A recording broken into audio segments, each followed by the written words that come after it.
Ephesians chapter 6, verse 12.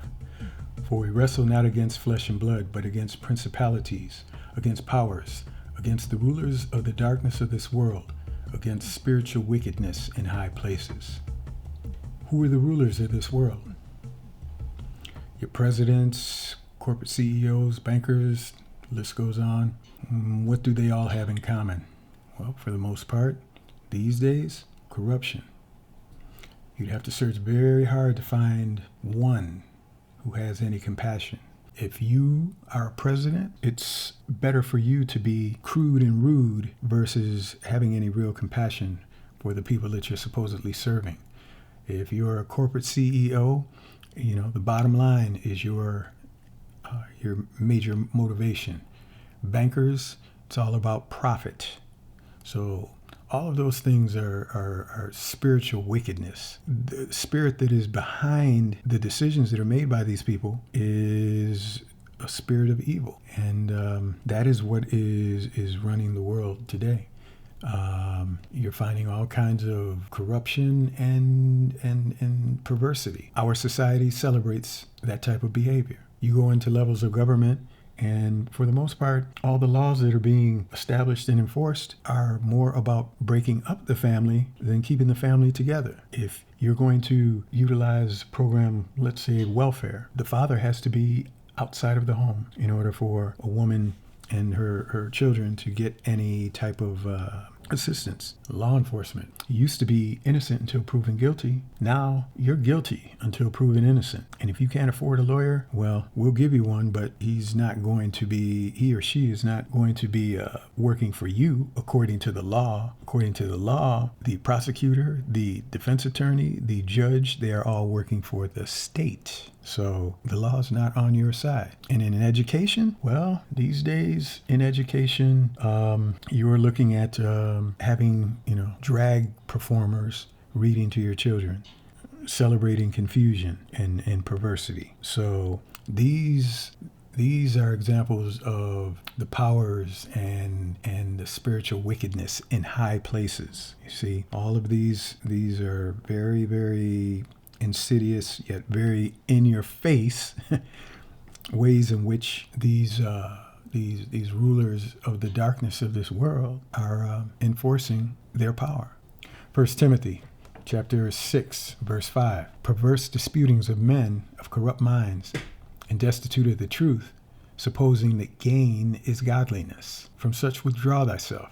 We absolutely should always be aware and ask for discernment so that we can determine the perversity of a corrupt mind and know when truth is being established or truth is being given versus lies. We're being taught these days that greed is good. I think that was from that movie Wall Street from years ago. Gain is godliness. You see that with the preachers in the pulpits. The majority of these preachers these days all teaching prosperity gospels where your worth is determined by how much you make. Your worth is determined by how much you have, how much material is showing in your bank account or in the house that you own or the clothes that you wear. Those are the corrupt minds that are teaching you that is what gives you value. Scripture speaks against that in this verse in particular. When a man is led into the direction of always seeking gain, he'll do anything for gain. He'll do anything to make money. And Scripture speaks against that.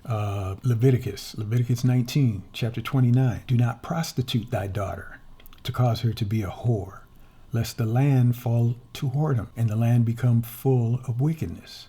So you see, if we are setting up an example to our children, to our young men and women, that gain is the only thing that matters, then what kind of example is that to set? A young woman with a mindset that I got to get that dollar no matter what. No matter what it costs, I got to get that paper.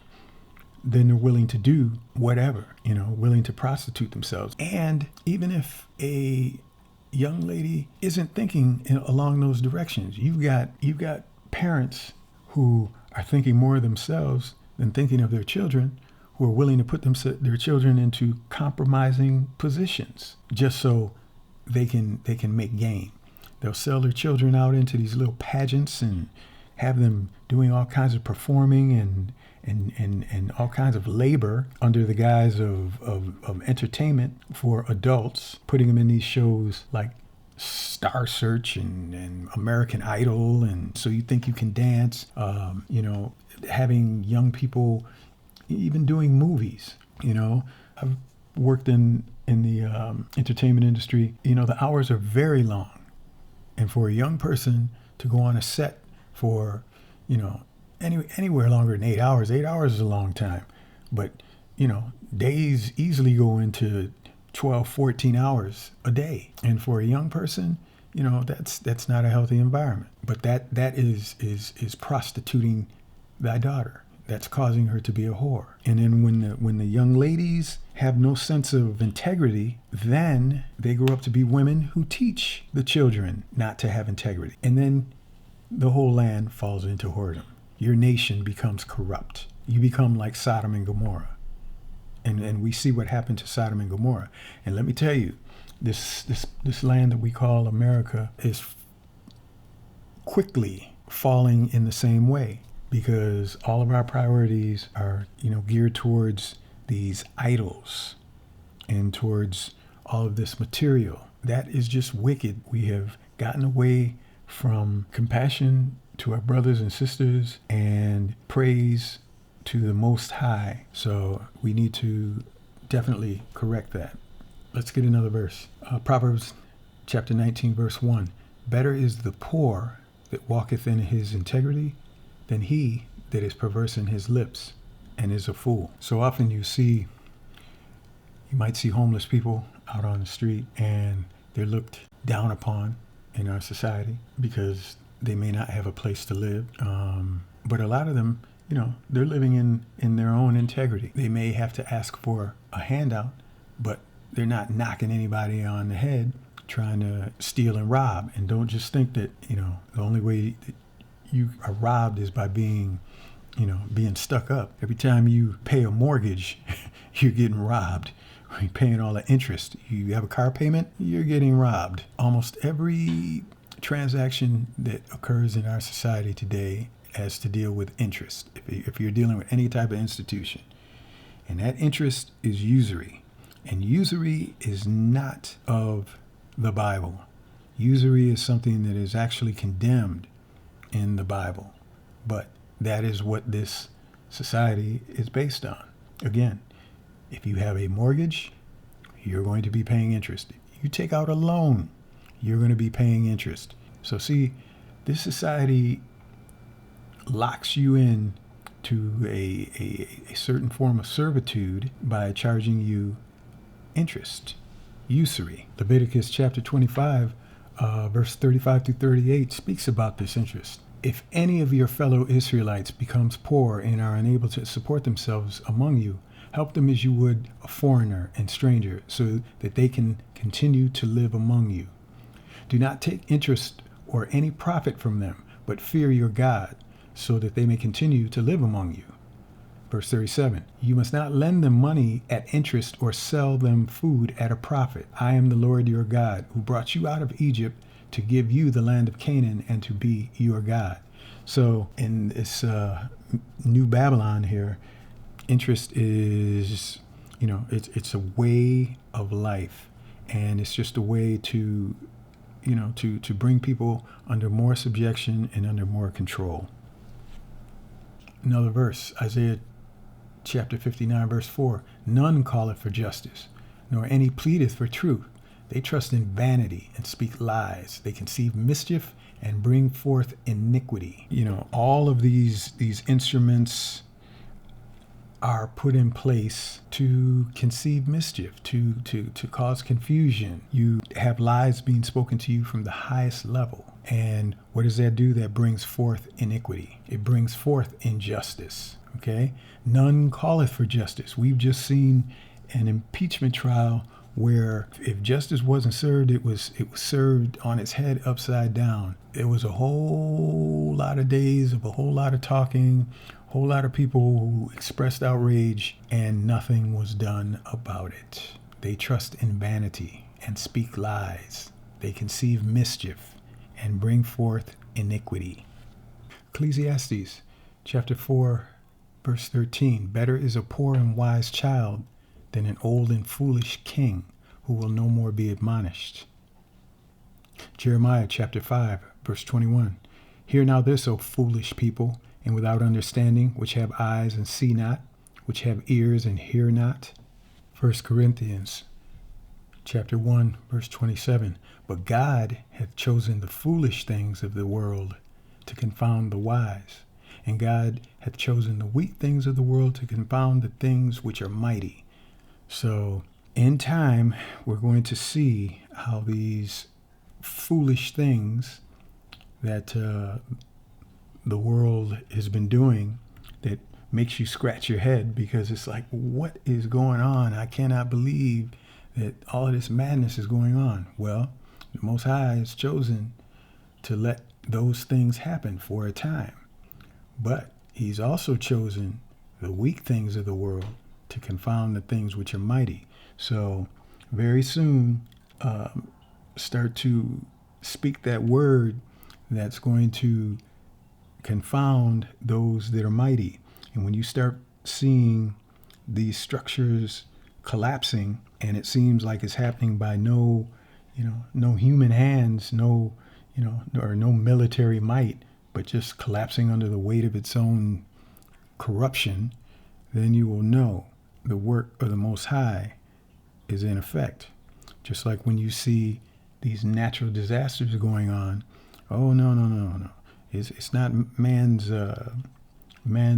intellect that's bringing judgment upon the land. It's the Most High. So keep your eyes open, and you'll continue to see that happening in effect. But the bottom line is that we have to speak out against these things that we see are foolish, and speak out against them with authority, because we've been granted authority, in the name of the Most High. But it's not just talking the talk. We have to walk the walk.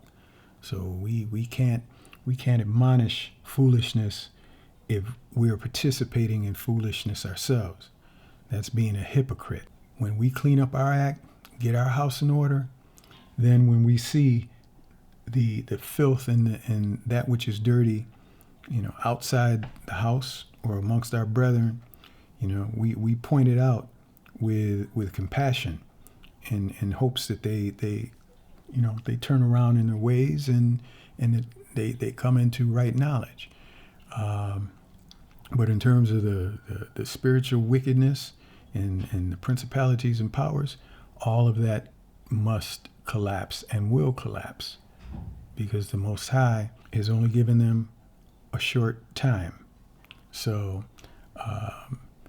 let's finish out. This is Titus chapter 2, verse 15.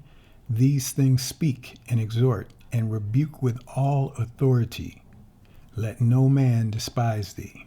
So if you know what is right, you know what you see is not right, then you are commanded to rebuke, and you rebuke it with authority. But you can't rebuke wickedness if you are walking in wickedness. But if you have repented and cleaned up your act and are walking as best you can in alignment with the Most High's words and laws, then you can rebuke with all authority. And let no man despise thee. The man who you speak to in those regards, they can either hear or forbear. That is up to them. But it's your duty to give that word. Once you have done that, then it is off you. And I leave you with this verse, Isaiah chapter 51, verse 7. Hearken unto me, ye that know righteousness, the people in whose heart is my law. Fear ye not the reproach of men, and neither be ye afraid of their revilings. With that, I wish you shalom.